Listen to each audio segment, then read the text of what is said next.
ಹುಟ್ಟಿದರೆ ಕನ್ನಡ ನಾಡಲು ಹುಟ್ಟಬೇಕು, ಮೆಟ್ಟಿದರೆ ಕನ್ನಡ ಮಣ್ಣ ಮೆಟ್ಟಬೇಕು. ಬದುಕಿದ್ದು ಜಟಕ ಬಂಡಿ, ಇದು ವಿಧಿಯೋಡಿಸುವ ಬಂಡಿ. ಬದುಕಿದ್ದು ಜಟಕ ಬಂಡಿ, ವಿಧಿ ಅಲೆದಾಡಿಸುವ ಬಂಡಿ.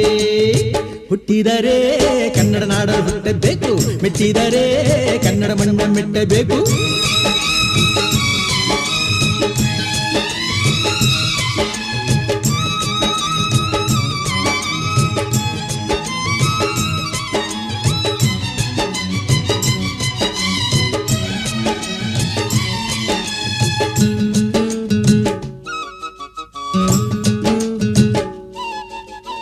ಕಾಶಿಲಿ ಸ್ನಾನ ಮಾಡು, ಕಾಶ್ಮೀರ ಸುತ್ತಿ